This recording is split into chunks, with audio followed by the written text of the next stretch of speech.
තස්ස භගවතෝ අරහතෝ සම්මා සම්බුද්දස්ස නමෝ තස්ස භගවතෝ අරහතෝ සම්මා සම්බුද්දස්ස නමෝ තස්ස භගවතෝ අරහතෝ සම්මා සම්බුද්දස්ස. හොඳයි, හැම දිනෙකටම තෙරුවන් සරණ ප්‍රාර්ථනා කරනවා. පිංගුතුනි, අද අපි කතා කරන්න යන්නේ අපේ චෛතසික පාඩම යටතේ සබ්බචිත්ත සාධාරණ චෛතසික වලින් ඒකාග්‍රතාවය කියන චෛතසිකය පිළිබඳව. හරි? සබ්බචිත්ත සාධාරණ චෛතසික වලින් ඒකාග්‍රතාවය කියන චෛතසිකය පිළිබඳව. අපි එතකොට මේ වෙනකොට කතා කරලා තියෙනවා ස්පර්ශය, ඊට පස්සේ වේදනාව, ඊළඟට සංඥාව, චේතනාව කියන මෙන්න මේ චෛතසික ධර්ම හතරම. මේවත් සබ්බචිත්ත සාධාරණයි. එතකොට මෙන්න මේ සබ්බචිත්ත සාධාරණ චෛතසික හතර මේ වෙද්දි කතා කරලා තියෙනවා. එහෙනම් අද අපිට විස්තර කරගන්න තියෙන්නේ ඒකාග්‍රතාවය කියන චෛතසික ධර්මය. පිංගුතුනි, ඒකාග්‍රතාවය කියන චෛතසිකය ඉගෙන ගන්න යනකොට, හරි, මීට කලිනුත් ඔබට විස්තර කරලා තියෙනවා මම. හරි, සිතක් කියන්නේ මොකක්ද? සිතක් හටගන්නේ කොහොමද? සිතක සහ චිත්තෝපාදයක වෙනස මොකක්ද කියන එක පිළිබඳව පොඩි අදහසක් ඔබට තිබිය යුතුයි. හරි, එහෙනම් සිතක් කියන්නේ ඔබ දන්නවා යම් කිසි අවස්ථාවක යම් සිතක් උපදිනවද? කියන්නේ අපි දිනදා ජීවිතයේ ජීවත් වෙද්දී ඕන තරම් අනන්ත අප්‍රමාණ නේද සිත් උපදිනවනේ. මේ චිත්තසංතතියේ ඕන තරම් සිත් උපදිනවා.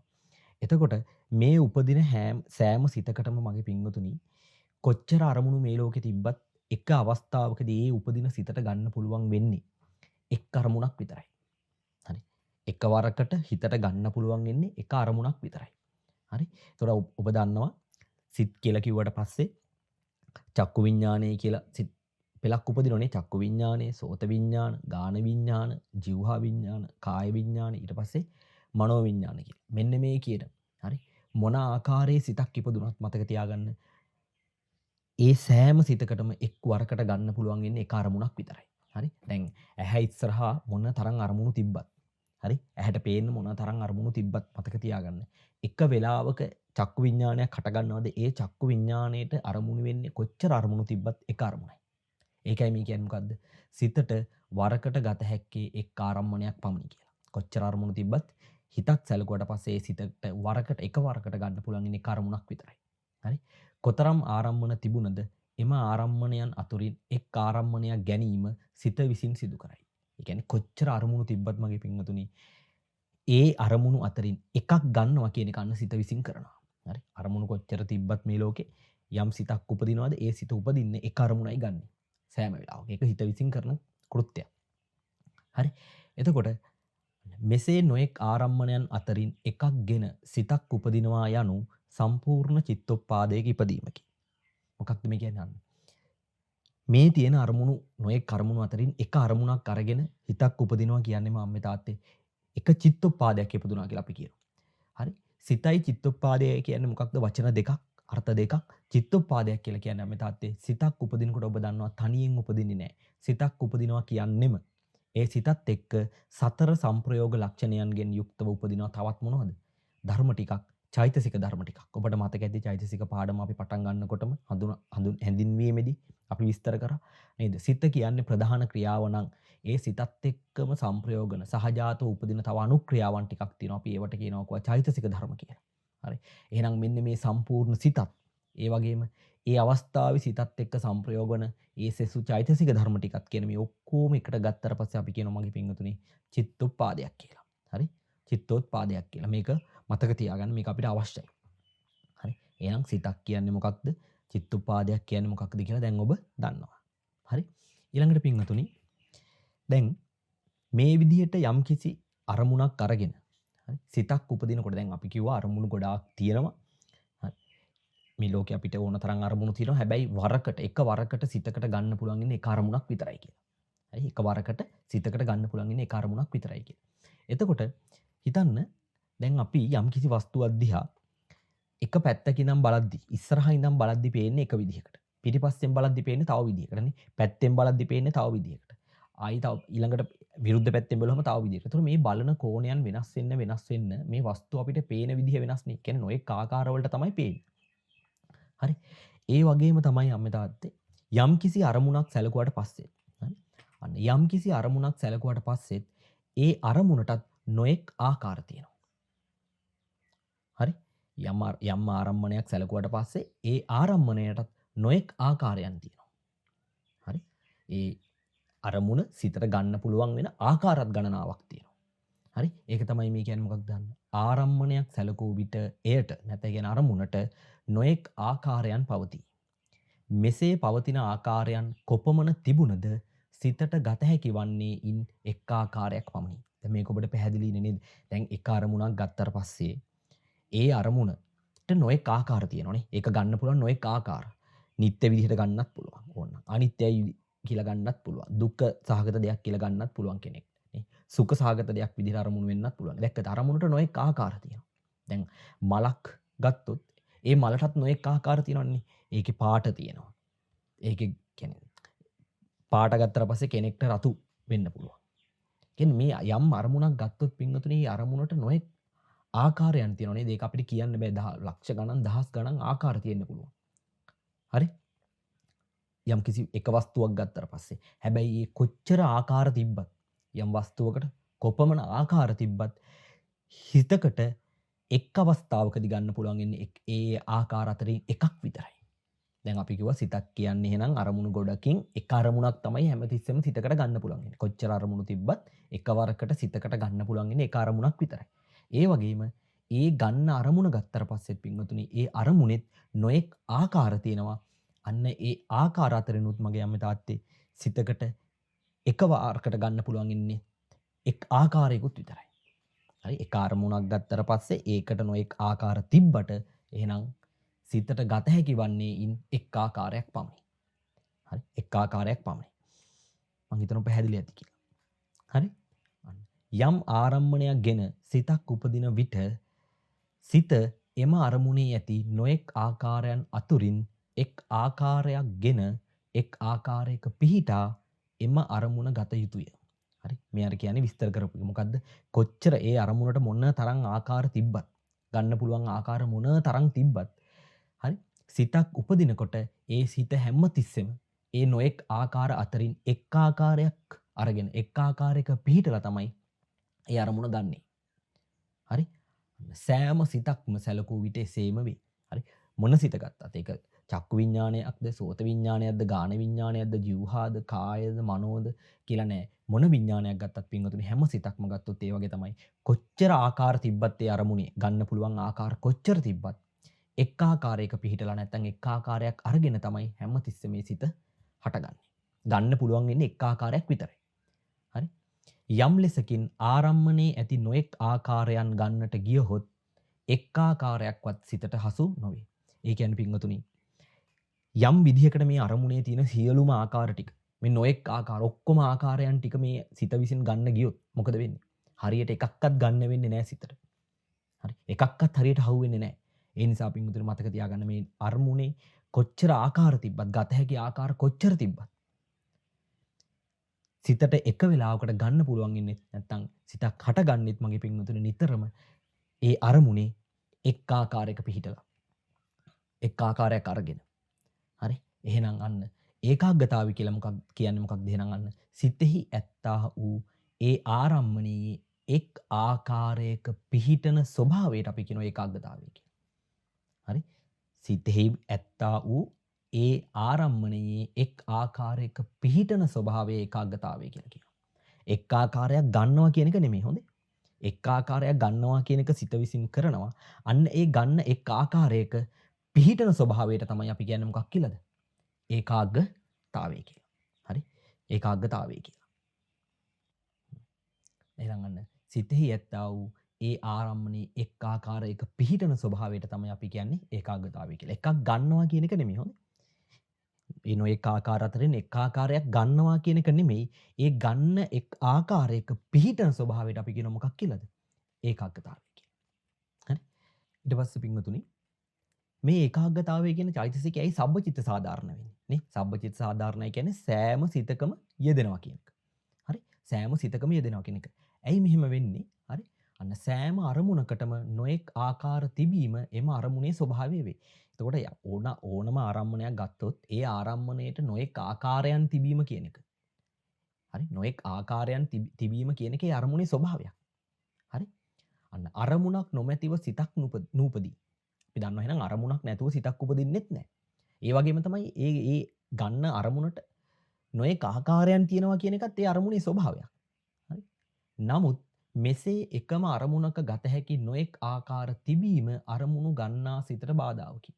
හරි. මේ රේරුකාණේ නායක ස්වාමීන් වහන්සේගේ අභිධර්මයේ මූලික කරුණු පොතේ තියෙනවා මේ වාක්‍ය මේ විදිහට. හරි. මොකද මේ නොයෙක් ආකාර තියෙනවා කියන එක ඒ අරමුණු ගන්න හිතට බාධාවක්. හරි. මොකද ඒ තියෙන හැම ආකාරයක්ම ගන්න ගියොත් හරි. ඒක පැහැදිලිවම ඒ අරමුණ ගන්න සිතට බාධාවක් වෙනවා. යම්කිසි විදිහකට මේ තියෙන සියලුම ආකාර ටික මේ හිතින් ගන්න ගියොත් පින්වතුනි මොකද වෙන්නේ? ඒ සිතත් සම්පූර්ණ මුළු චිත්තෝපාදේම ඒ නොඑක් ආකාරවල විසිරෙනවා. හරි.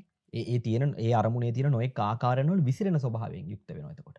එහෙම වුණාට පස්සේ අන්න ඒ එක අරමුණක තියෙන නොඑක් ආකාර ගන්නවා කියන එක ඒ අරමුණු ගන්න හිතට බාධාවක් වෙනවා. පැහැදිලිද? ඒ ඔක්කොම ටික ගන්න ගියොත් ඒක හිතට බාධාවක්. එහෙම තියෙන එකත් බාධාවක්.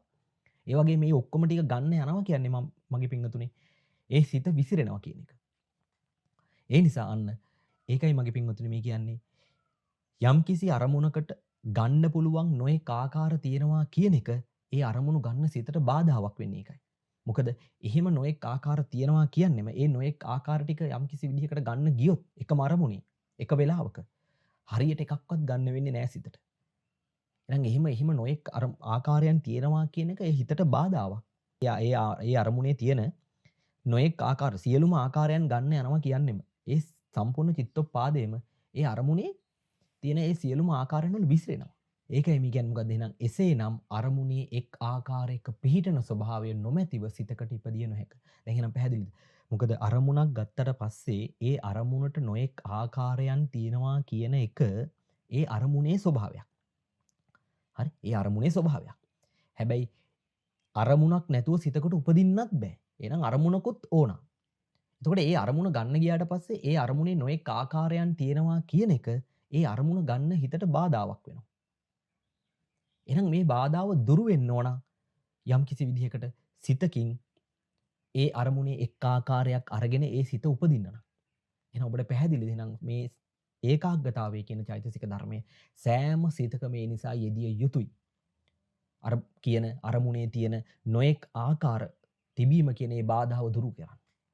මොකද ඒ නොයෙක් ආකාර තියෙනවා කියන්නේම මගේ පින්වතුනි ඒ නොයෙක් ආකාරවල මුළු චිත්තෝපාදේම විසිරෙනවා. මෙන්න මේ කියන ඒකාග්‍රතාවය කියන ස්වභාවය සිතත් එක්කම සංප්‍රයෝග වෙලා ඉපදෙන්නේ නැත්තම්. ඒක තමයි මේ කියන්නේ මොකක්ද දන්න. සෑම අරමුණකම අනේකාකාර ඇති බැවින් මෙම චෛතසිකේ නැතිව සිතකට ඉපදිය නොහැක. එබැවින් මෙම චෛතසිකයේ සබ්බචිත්ත සාධාරණය. හරි. එහෙනම් මෙච්චර වෙලා දැන් මේ තරම් මේ වෙලාවක් අපි මොකක්ද දැන් කතා කරේ? චිත්තෝපාදයක් කියන්නේ මොකක්ද කියලා විස්තර කරගත්තා. ඒ වගේම චිත්තෝපාදයක් හට ගන්න නම් නැත්නම් සිතක් උපදින්නේ සෑම විටම එක අරමුණක් අරගෙන කියලා කිව්වා. එතකොට ඒ අරමුණක් සැලකුවට පස්සෙත් ඒ අරමුණට නොයෙක් ආකාර තියෙනවා කියලා කිව්වා. එතකොට ඒ නොයෙක් ආකාරවල ආකාරයන් තියෙනවා කියන එක ඒ අරමුණ ගන්න හිතට බාධාවක් කියලා කිව්වා. නේද? එතකොට එන්න ඒ බාධාව දුරු කරන ධර්මයක්. ඒ නොයෙක් ආකාරයන් ගන්න යනවා කියන්නේම මගේ පින්වතුනි ඒ සිත විසිරෙනවා.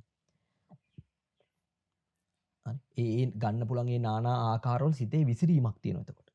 අන්න ඒ කියන මේ ස්වභාවය දුරු කරන්න නම් පින්වතුනි අන්න හැම සිතක් එක්කම හරි හැම සිතක් එක්කම මෙන්න මේ කියන ඒකාග්‍රතාවය කියන චෛතසික ධර්මය ඉපදෙන්න ඕන. මොකද ඒකාග්‍රතාවය ඉපදුනාට පස්සේ මොකද වෙන්නේ පින්වතුනි අන්න ඒ නොයෙක් ආකාර අතරින් හරි අරමුණක ගන්න පුළුවන් ඒ නොයෙක් ආකාර අතරින් එක ආකාරයක මුළු චිත්තෝපාදේම පිහිටවනවා මෙන්න මේ ඒකාග්‍රතාවය කියන චෛතසිකය. එක ආකාරයක් ගන්නවා කියන එක නෙමෙයි. හොඳේ ගන්නවා කියන එක වෙනම කතාවක්.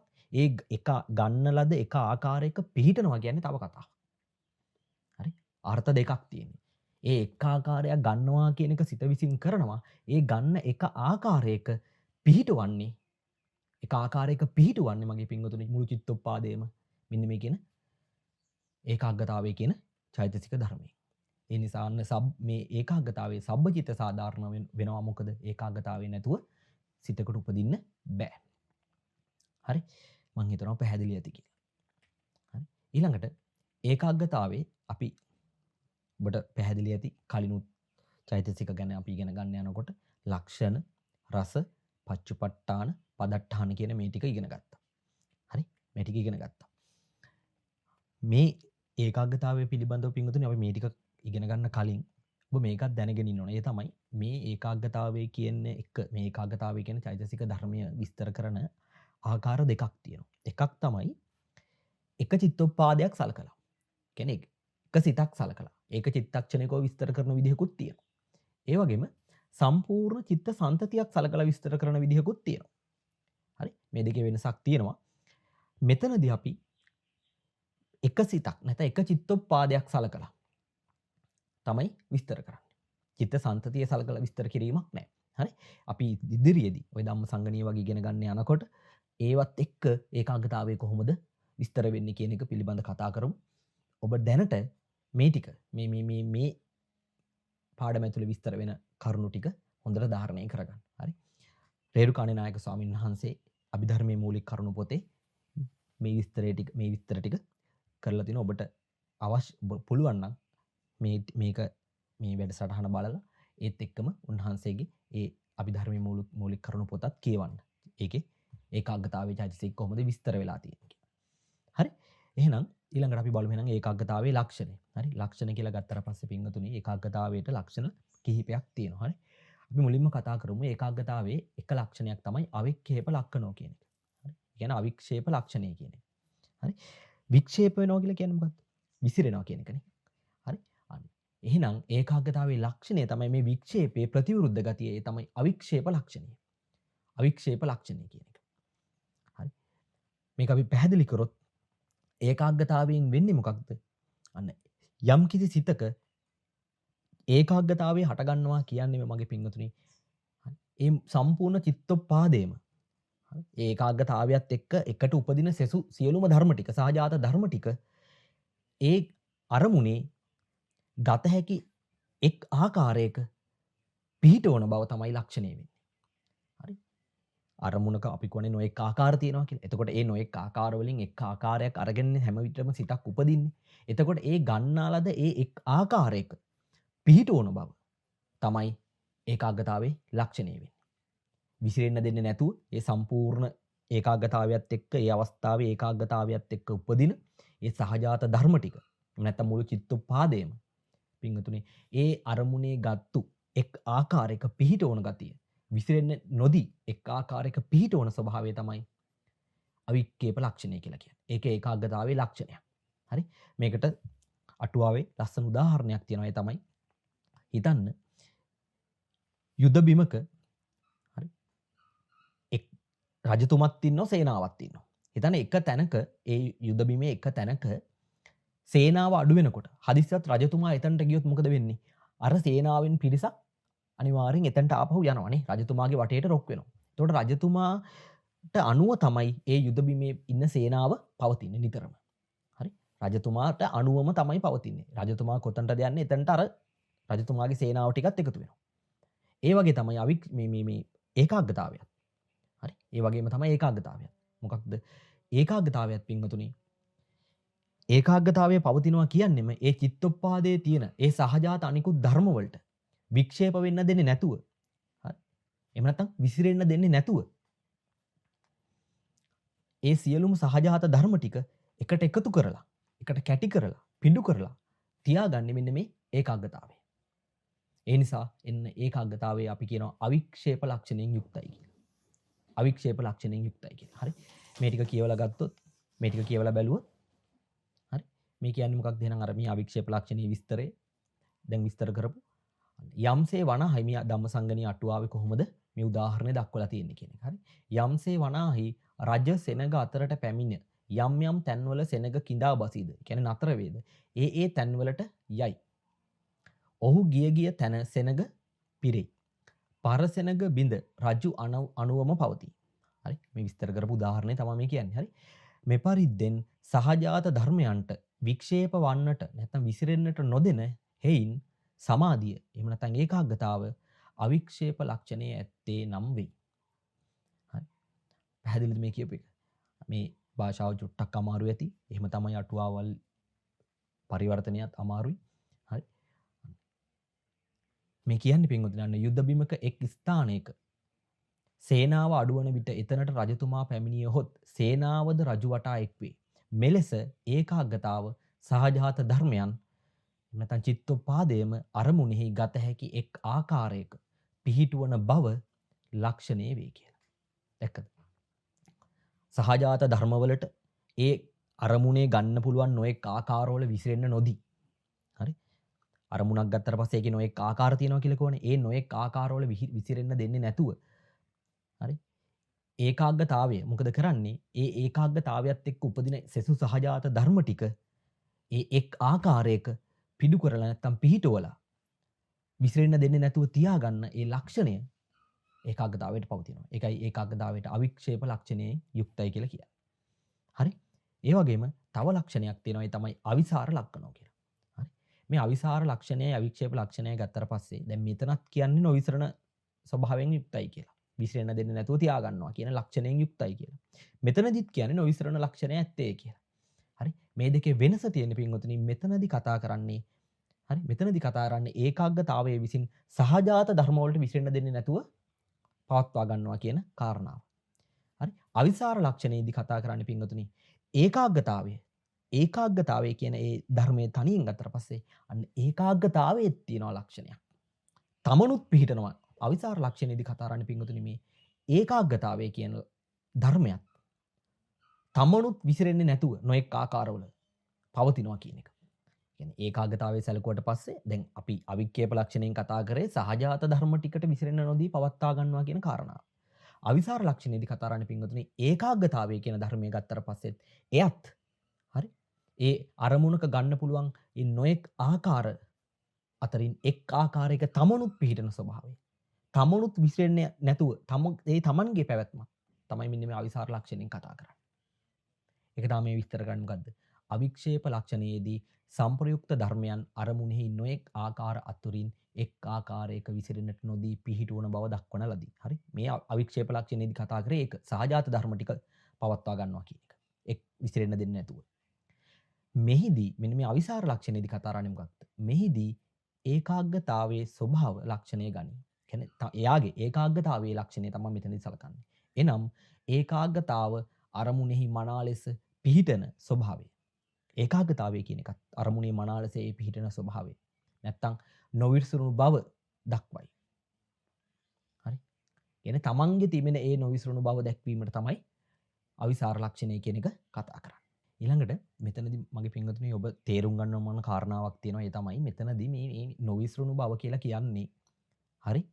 නොවිසිරුණු බව කියලා කිව්වට පස්සේ යම්කිසි චිත්තෝපාදයක තියෙන හරි ඒ අරමුණක ගන්න පුළුවන් නොඑක් ආකාරවල ඒ විසිරුණේ නැහැ කියන එක. කියන්නේ නොවිසිරුණු මාත්‍රය නෙමෙයි මේ කතා කරන්නේ.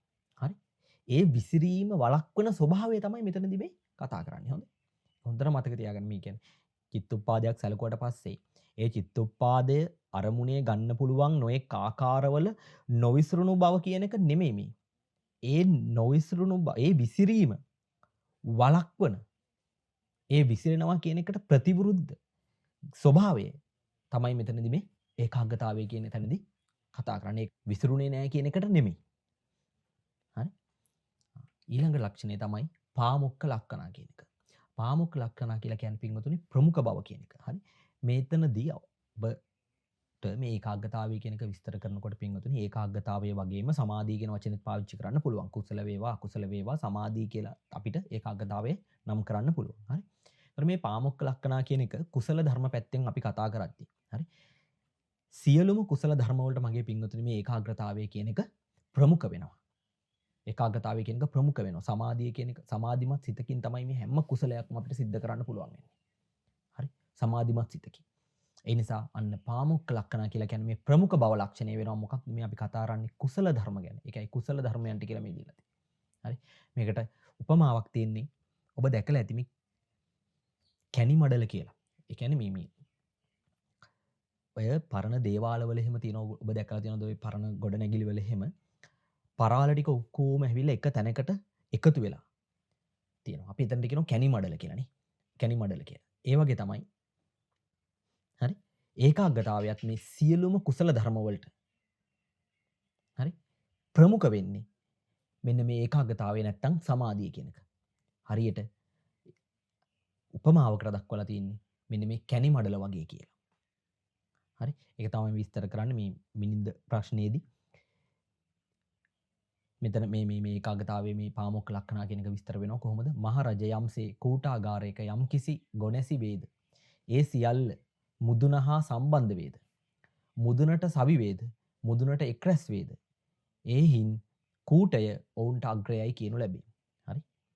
මහරජ එපරිද්දෙන් වනාහි යම්කිසි කුසල ධර්මයෝ වෙද්ද. ඒ සියල්ලෝම සමාධිය වෙත නිම්න වූවෝ වෙත්. සමාධියට නැමුණෝ වෙත්. සමාධිය ප්‍රාග්භාර වෙත්. සමාධිය ඔවුන්ට අග්‍රහයයි කියනු ලැබේ. හරියට මොකක් වගේද පින්වතුනි? යම්සේ වනාහි කුළුගෙයි කැණි මඩල සෙසු ද්‍රව්‍ය සමූහය හාත්පසින් බැඳීමෙන් ප්‍රමුඛ වේද. මෙපරිද්දෙන් සියලු කුසල ධර්මයන් සමාධි සිතින් ඉටුවන හේයින් ඒ සියලුම ධර්මයන්ට සමාධිය ප්‍රමුඛ වේ කියලා. හරි.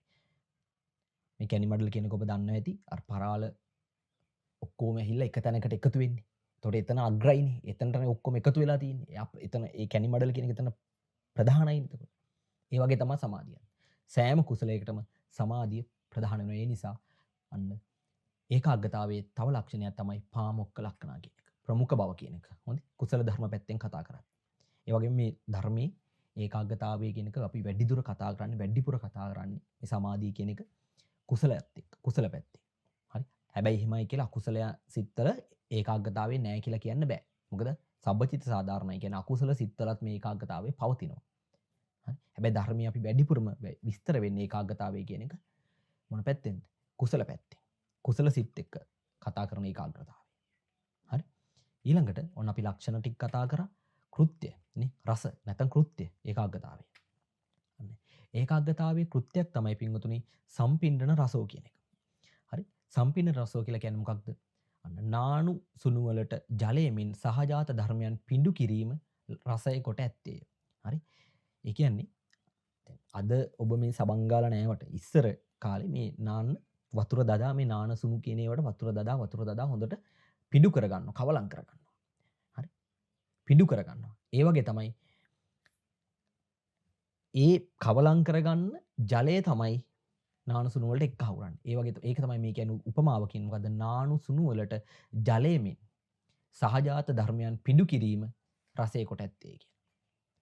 මේ කියන්නේ පින්වතුනි ඒකාග්‍රතාවය විසින් මොකද කරන්නේ? ඒ සම්පූර්ණ මුළු චිත්තෝපාදේම අරමුණේ ගන්න පුළුවන් ඒ නොයෙක් ආකාර අතරින් ඒ ගත්තු එක ආකාරයක මොකද කරන්නේ? පිඬු කරනවා. එක ආකාරයකට එක ආකාරයක පිඬු කරනවා. එක ආකාරයක පිහිටවනවා. විසිරෙන්න දෙන්නේ නැතුව. හරි. දැන් අරමුණේ නොයෙක් ආකාර තියෙනවා කියලා අපි දැන් දන්නවනේ. ඒතකොට මේ නොයෙක් ආකාරවල විසිරෙන්න දෙන්නේ නැතුව. හරි. ඒ නොයෙක් ආකාරවලින් එක් ආකාරයක් සිත විසින් ගත්තට පස්සේ ඒ ගත්තු ඒ එක් ආකාරයේ මුළු සංප්‍රයුක්ත සියලුම සහජාත ධර්ම ටික පිඬු කරන්නේ මෙන්න මේ ඒකාග්‍රතාවය. ඒ නිසා එහෙනම් ඒකාග්‍රතාවයේ කෘත්‍යයක් තමයි මෙන්න මේ සම්පින්ඩන රසෝ කියන එක. හරි?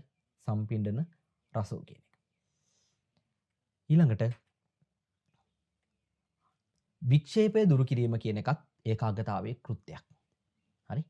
වික්ෂේපය දුරු කරනවා කියන එක. පින්වතුනි මේ අපි අවික්ෂේප ලක්ෂණා කියලා කතා කරානේ නේ ලක්ෂණ විස්තර කරද්දී. හරි? ඒතකොට අවික්ෂේපයේ ප්‍රතිවිරුද්ධ ගතිය ප්‍රතිවිරුද්ධය තමයි වික්ෂේපය කියන එක. හරි? වික්ෂේපය කියලා කියන්නේ පරමාර්ථ ධර්ම වශයෙන් ගත්තොත් උද්දච්චය සහ විචිකිච්ඡාව කියන ධර්ම දෙක. ඒක තමයි මේ කියන්නේ වික්ෂේපය යනු චිත්ත චෛතසික ධර්මයේ නොඑක් අරමුණේ නොඑක් ආකාරවල විසුරවන ලබන උද්දච්ච විචිකිච්ඡා යන ධර්මයෝ වේ කියලා. වික්ෂේපය කියලා කියන්නේ මේ උද්දච්චය සහ විචිකිච්ඡාව කියන ධර්ම දෙකට. හරි? කුසල සිතක ඒකාග්‍රතාවය නැත්තම් සමාධිය මෙම ධර්ම දෙක දුරු කරන ධර්මයකි. කුසල සිතක් සැලකුවාට පස්සේ අපි දන්නවා දැන් මේ උද්දච්චයයි විචිකිච්ඡාවයි කියන්නේ අකුසල චෛතසික. ඒ නිසා කිසිම වෙලාවක කුසල සිතක යෙදෙන්නේ නැහැ. එතකොට මේ කුසල සිතේ යෙදෙන සමාධිය විසින් මොකද කරන්නේ? මෙන්න මේ කියන වික්ෂේපය, සිතේ තියෙන වික්ෂේපය කියන එක දුරු කරන ස්වභාවයෙන් යුක්තයි. ඒක කෘත්‍යයක් වෙනවා මෙන්න මේ ඒකාග්‍රතාවය. වික්ෂේපය දුරු කිරීම කියන එක. හරි? අන්න ඒකාග්‍රතාව චිත්තෝපාදය අරමුණේ එක් ආකාරයක පිහිටුවයි කියලා කියන්නේ ඒක. වික්ෂේප වෙන්න දෙන්නේ නැතුව හරි මේ ඒකාග්‍රතාවය නැත්තම් සමාධිය මොකද කරන්නේ? අරමුණේ ඒ ගන්න පුළුවන් එක් ආකාරයක පිහිටවල පිඩු කරලා තියාගෙන ඉන්නවා විසිරෙන්න දෙන්නේ නැතුව. ඒකයි වික්ෂේපය දුරු කිරීම මෙන්න මේ ඒකාග්‍රතාවයේ කෘත්‍යයක් කියලා කියන්නේ. හරි? ඒකාග්‍රතාවයේ කෘත්‍යයක් කියලා කියන්නේ. හරි? එතකොට ඔබට ප්‍රශ්නයක් එන්න පුළුවන් මේ උද්ධච්චය සහ විචිකිච්ඡාව කියන එක දුරු කරන ධර්මයක් නම් ඒකාග්‍රතාවය. කොහොමද අකුසල සිතක ඒකාග්‍රතාවය යෙදෙන්නේ කියලා. ඇයි? අකුසල සිතක් ගත්තට පස්සේ පින්වතුනි උද්ධච්චය කියලා කියන්නේ අකුසල සාධාරණ චෛතසිකයක්. අපිට ඉදිරියේදී මේක ඉගෙන ගන්න පුළුවන්. ඒ කියන්නේ සෑම අකුසල් සිතකම යෙදෙනවා. සෑම අකුසල් සිතකම උද්ධච්චයක් යෙදෙනවා. ඒ වගේම පින්වතුනි සෑම අකුසල් සිතකම මේ ඒකාග්‍රතාවයක් යෙදෙනවා. එතකොට මේ වික්ෂේපය කියලා කියන්නේ උද්ධච්චය සහ විචිකිච්ඡාවට නම් ඒකාග්‍රතාවයේ විසින් මේ වික්ෂේපය දුරු කරනවා නම් එක කෘත්‍යයක් නම් කොහොමද ඒකාග්‍රතාවයේ අකුසල් සිතක යෙදෙන්නේ? මේ ප්‍රශ්නේ ඔබට එන්න ඕන. හරි. එහෙනම් එතනදී පින්වතුනි ඒකාග්‍රතාවය කියලා කියන්නේ මෙන්න මේ උද්ධච්චය සහ විචිකිච්ඡාව දුරු කරන ධර්ම විදිහට අපි සලකන්නේ නැහැ. අකුසලයේ පිළිබඳ අපි සලකද්දී. හරි. ඒක තමයි මේ විස්තර වෙන්නේ අන්න අකුසල සිතක ඒකාග්‍රතාවය. මොකක්ද මේ කියන්නේ? උද්ධච්චයේ සෑම අකුසල සිතකම යෙදේ. අකුසල සිතක යෙදෙන ඒකාග්‍රතාව උද්ධච්චයේ විචිකිච්ඡාව නැති කරන නැත්නම් යටපත් කරන ධර්මයක් ලෙස සැලකිය යුතු නොවේ කියලා කියන්නේ ඒකයි. හරි. අකුසලයන් කිරීමට හැකිවන ලෙස චිත්තෝපාදයේ අරමුණේ එක් ආකාරයක පිඩු කරයි. එය අකුසල ඒකාග්‍රතාවයේ සම්පින්ඩන කෘත්‍ය වේ කියලා කියනවා. දැක්කද? අකුසල සිතක් ගත්තට පස්සෙත් ඒ අකුසල සිතේ ඒකාග්‍රතාවයේ සම්පින්ඩන කෘත්‍ය වෙන්නේ මොකක්ද? අන්න අකුසලයක් සිදු කරන්න පුළුවන් වෙන විදිහට ඒ අරමුණේ එක් ආකාරයක ඒ අකුසල සිතේ තියෙන සෙසු සංප්‍රයුක්ත ධර්ම ටික ඒ අරමුණේ එක් ආකාරයක පිඩු කරන එක තමයි අකුසල සිතේ ඒකාග්‍රතාවයේ සම්පින්ඩන කෘත්‍ය කියලා කියන්නේ. හරි. ඒ වගේම අන්න ප්‍රාණඝාත ආදිය කිරීමටද සිතේ ඒකාග්‍රතාවයක් අවශ්‍ය වේ. හරි. අරමුණේ නොඑක් ආකාරවල විසිරීම යන්න අකුසල සිතේ වික්ෂේපයේ ලෙස සලකා. හරි. ඒ කියන්නේ අරමුණේ ඒ නොඑක් ආකාරවල විසිරීම කියන එක මේ වෙලාවේ අකුසලයේ පිළිබඳ කතා කරද්දී අපි සලකනවා මොකක් කියලාද? ඒ අකුසල සිතේ වික්ෂේපය කියලා. එතනදී අපි උද්ධච්චය සහ විචිකිච්ඡාව කියලා සලකන්නේ නැහැ. හරි? අන්න එහෙනම් ඒ අරමුණේ නොඑක් ආකාරවල විසිරෙන එක තමයි එහෙනම් අකුසල සිතක වික්ෂේපය කියලා කියන්නේ. සලකා ඒකාග්‍රතාවයේ එය වළක්වයි යන්න වික්ෂේපය දුරු කිරීම කෘත්‍ය ලෙස සැලකිය හැකියි කියලා.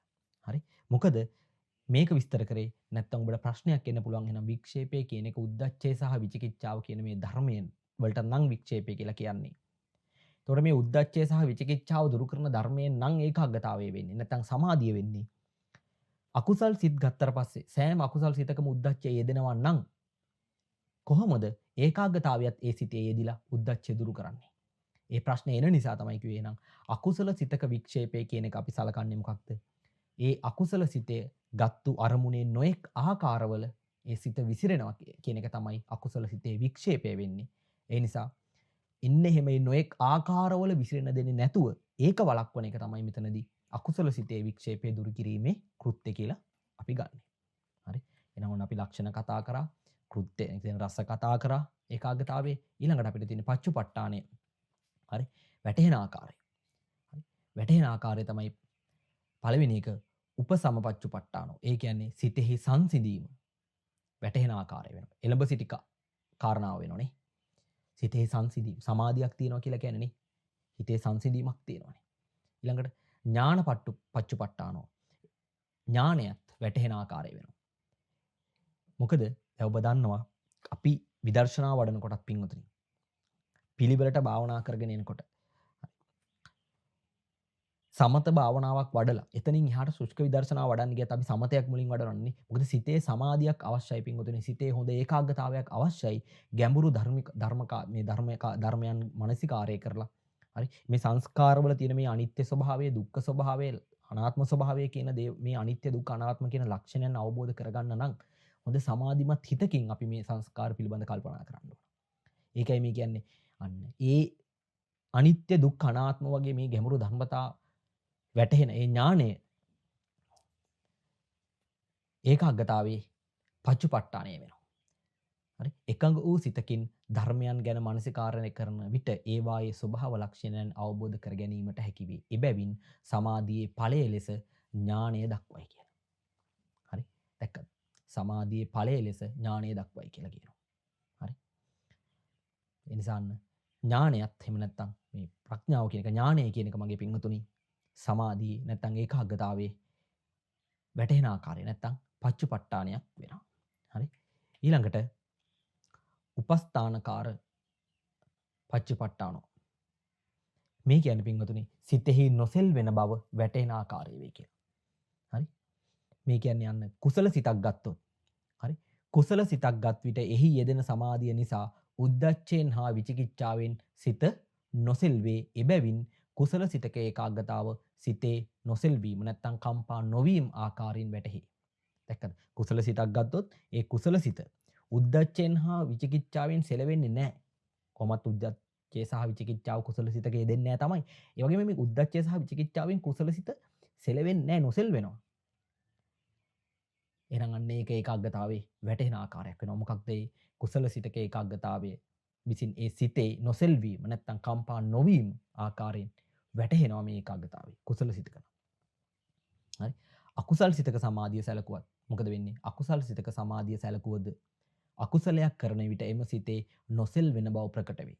හරි. හරියට ප්‍රාණඝාතයක් කරන එකක් හිතන්න. ප්‍රාණඝාතයක් කරන්න ගියාට පස්සේ හරි මොන තරම්නම් ඒ අරමුණට ඒ අරමුණේ කියන්නේ හිතන්නකෝ මොකෙක් හරි සතෙක් මරන්න යනකොට ඔබ දැකලා ඇති ඕන තරම් දැන් පූසෝ එහෙම යම්කිසි ගොදුරක් ගන්න යනකොට මොන තරම්නම් ඒකට අපි කියන්නේ කුරුමානම් අල්ලනවා කියන්නේ. මාර විදිහට ફોකස් කරගෙන ඉන්නවනේ. දැක්කද? ඒ නිසා අකුසල සිතක සමාධිය ගත්තත් ඒ සිතේ නොසෙල් වෙන බව ප්‍රකට වෙනවා. වැටෙන ආකාරයක් වෙනවා. ඒකයි මේ කියන්නේ සිතේ නොසෙල් වෙන බව වැටෙන ආකාරය වේ කියලා. පච්චුපට්ඨානයක් වෙනවා ඒකාග්‍රතාවය. හරි. ඊළඟට පින්වතුනි පදට්ඨානේ නැත්නම් ආසන්න කාරණාව වෙන්නේ මොකද්ද? විශේෂතෝ සුඛ පදට්ඨානෝ කියලා කියන්නේ විශේෂයෙන් සුඛ වේදනා ආසන්න කාරණා වේ කියලා. හැබැයි මතක තියාගන්න. හරි. සුඛ වේදනාව තියෙන සිත්වල විතරක් නෙමෙයි ඒකාග්‍රතාවයේ තියෙන්නේ. හරි. ඒකයි මේක විශේෂයෙන් සුඛ වේදනා ආසන්න කාරණා වේ කියලා. හරි. සුඛය සමාධියට විශේෂ හේතුවක් බැවින් ආසන්න කාරණා ලෙස දක්වා ඇති බව අනුටීකාවේ සඳහන් වේ කියලා දක්වන එකයි. සුඛේ සමාධියට විශේෂ හේතුවක් වෙන නිසා. පදට්ඨානේ නැත්නම් ආසන්න කාරණා විදිහට මෙතනදී දක්වනවා. හැබැයි මතක තියාගන්න සමාධිය කියන එක කතා කරාට පස්සේ දැන් අපි උපේක්ඛා සහගත ධානයක් කතා කරනවානේ. එතන තියෙන ඒක උපේක්ඛාවක්. ඒ නිසා මෙතනදී මේ විශේෂයෙන් කියන කතාව මතක තියාගන්න. විශේෂයෙන් සුඛ වේදනා ආසන්න කාරණා වේ කියලා. හරි. සමාධිය නැත්නම් ඒකාග්‍රතාවය. මම හිතනවා පැහැදිලි ඇති කියලා. එහෙනම් ඔන්න අපි ඒකාග්‍රතාවයේ ලක්ෂණය කතා කරා. ලක්ෂණ ටිකක් කතා කරානේ. රස ඒ කියන්නේ කෘත්‍යයන් කතා කරා. ඊළඟට පච්චුපට්ඨාන ඒ කියන්නේ ඒකාග්‍රතාවයේ වැටෙන ආකාරය කතා කරා. ඊළඟට ඒකාග්‍රතාවයේ පදට්ඨානේ නැත්නම් ආසන්න කාරණාව කතා කරා. ඊළඟට මේ ඒකාග්‍රතාවය නැත්නම් සමාධිය කියන එක ගත්තාට පස්සෙත් පින්වතුනි බලවත් වෙන පිළිවෙලක් තියෙනවා. කියන්නේ ඒකාග්‍රතාවයේ හැම සිතකම යෙදෙනකොට බලවත්ම විදිහට යෙදෙනවා කියලා එකක් නැහැ. හරි? අපි සැලකුවොත් පින්වතුනි ඒකාග්‍රතාවයේ දුර්වලම වෙනවා මොකද්ද? අකුසල සිත්වලත් උද්දච්ච සංප්‍රයුක්ත සිතේ. හරි? උද්දච්ච සංප්‍රයුක්ත සිතේ. ඊළඟට ඉතුරු අකුසල සිත්වල මේ සිතට වඩා චුට්ටක් බලවත් වෙනවා. හැබැයි ඊළඟට අකුසල් සිත්වලට වඩා කාමාවචර කුසල් සිත්වල සමාධිය බලවත් නැත්නම් ඒකාග්‍රතාවය බලවත්. කාමාවචර කුසල් සිත්වලට වඩා පින්වතුනි මහග්ගත ලෝකෝත්තර කියන සිත්වල සමාධිය බලවත් වෙනවා. හරි? මේ උද්දච්ච සංප්‍රයුක්ත සිතේ ඒකාග්‍රතාවය බලවත් කියන එක අපිට ධම්මසංගණී එහෙම ඉගෙන ගනිද්දි හරි ඉගෙන ගනිද්දි අපිට විස්තර කරගන්න පුළුවන් අපිට ඉගෙන ගන්න පුළුවන් මොකද උද්දච්චය කියන ධර්මය හරි අකුසල සෑම සිතකම යෙදෙන අකුසල සාධාරණයි.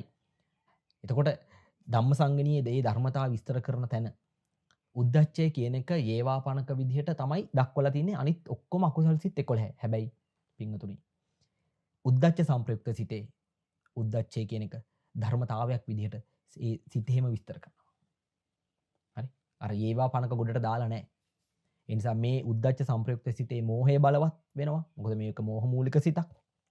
ඒ වගේම උද්දච්චය කියන එකත් බලවත්. ඒ නිසා මේ සිතේ සැලීම කියන එක. මොකද වෙන්නේ? වැඩි. ඒ නිසා මේ සිතේ සමාධිය නැත්නම් ඒකාග්‍රතාවය දුර්වලයි. දුර්වලයි. හරි. මං හිතනවා ඔබට පැහැදිලි ඇති කියලා. අපි ඒකාග්‍රතාවය කියන්නේ මොකක්ද? ඒකාග්‍රතාවේ සබ්බචිත්ත සාධාරණ වෙන්නේ ඇයි? ඒකාග්‍රතාවේ ලක්ෂණ රස පච්චුපට්ඨාන පදට්ඨාන කියන ටික විස්තර කරගත්තා. ඊට පස්සේ ඒකාග්‍රතාවය කොහොමද සිත සැලකුවට පස්සේ බලවත් වෙන්නේ කියන එක පිළිබඳව කතා කරා. හරි. මේ ටික ඔක්කොම එහෙනම් හොඳට ධාරණය කරගන්න පින්වතුනි මේක අපිට අවශ්‍ය වෙනවා ඉදිරියේදී. මේ චෛතසික සංප්‍රයෝග පිළිබඳ කතා කරද්දී. හරි. එහෙනම් ඒකාග්‍රතාවය කියන්නේ මොකක්ද? මම ගොම් මෙතනදී ඒකාග්‍රතාවය විස්තර කරන්න පුළුවන් ආකාර දෙකක් තියෙනවා. එකක් චිත්ත සංතතිය සලකලා විස්තර කරන්න පුළුවන්. අනිත් එක තමයි එක චිත්තෝපාදයක් සලකලා විස්තර කරන්න පුළුවන්. අපි මේ කතා කරේ එක චිත්තෝපාදයක් සලකලා කොහොමද ඒකාග්‍රතාවය විස්තර වෙන්නේ කියලා. හරි. රේරුකාණේ නායක ස්වාමීන් වහන්සේගේ අභිධර්මයේ මූලික කරුණු පොත ඔබට රිෆර් කරන්න පුළුවන්. ඒක පොත් කියවන්න. මේ වැඩසටහන අහලා. හරි. එහෙනම් ඒකාග්‍රතාවය කියලා කියන්නේ මොකක්ද? අපි දන්නවා ඕනම සිතක් උපදින්නේ එක් අරමුණක් අරගෙන. කියන්නේ සිතකට එකපාරකට ගන්න පුළුවන් ඉන්නේ එක් අරමුණක් විතරයි. හැබැයි ඒ ගන්න පුළුවන් එක් අරමුණ ගත්තට පස්සෙත් ඒ අරමුණේ ගන්න පුළුවන් නොයෙක් ආකාර තියෙනවා. එතකොට එහෙනම් ඒ නොයෙක් ආකාර තියෙනවා කියන එක ඒ අරමුණු ගන්න හිතට බාධාවක් වෙනවා. මොකද ඒ නොයෙක් ආකාර ටික ඔක්කොම ආකාර ටික ගන්න ගියොත් ඒ නොයෙක් ආකාරවල සිත විසිරුණොත් සම්ප්‍රයුක්ත ධර්මයි මුළු චිත්තෝපාදයේම විසිරෙනවා කියන එක ඒ සිතට බාධාවක් වෙනවා. චිත්තෝපාදයට බාධාවක් වෙනවා. එතකොට ඒ බාධාව දුරු කරන ධර්මය තමයි මොකක්ද? ඒකාග්‍රතාවය කියලා කියන්නේ. හරි. එතකොට ඒ සිත විසින් මොකද කරන්නේ? අරමුණු කොච්චර තිබ්බත් එක අරමුණයි ගන්නෙ. ඒ අරමුණු වලත් නොඑක් ආකාර තියෙනවා. ඒ නොඑක් ආකාරවලිනුත් එක් ආකාරයේ එක් වරකට සිතකට ගන්න පුළුවන් වෙන්නේ. එතකොට ඒ ගන්න එක් ආකාරයක මුළු චිත්තෝපාදයේම පිහිටවන ධර්මය තමයි ඒකාග්‍රතාවය කියලා කියන්නේ. හරි. එතනදී මතක තියාගන්න ඒකාග්‍රතාවය කියලා කියන්නේ මගේ පින්වතුනි. හරි. ඒකාග්‍රතාවය කියලා කියන්නේ ඒ අරමුණේ ගන්න පුළුවන් ඒ නානා ආකාරවල ඒ විවිධ ආකාරවල නොවිසරුණු මාත්‍රේ නොවිසරුණු බව නෙමෙයි. ඒක නෙමෙයි මෙතනදී ඒකාග්‍රතාවය කියලා කියන්නේ. ඒ විසිරීම වළක්වන ස්වභාවයට ඒ විසිරීමට ප්‍රතිවිරුද්ධ ස්වභාවයට තමයි මොකක්ද ඒකාග්‍රතාවය කියලා කියන්නේ. ඒ ගන්තු එක් ආකාරයක සංප්‍රයුක්ත ධර්ම ටික මුළු චිත්තෝපාදයේම පිහිටවන ස්වභාවයට කියන අපි මොකක් කියලාද? ඒකාග්‍රතාවය කියලා. හරි. මම හිතනවා පැහැදිලි ඇති කියලා. එහෙනම් අද අපි වැඩසටහන මෙතනින් නවත්තමු. සෑම දිනකටම සම්මා සම්බුදු සරණයි.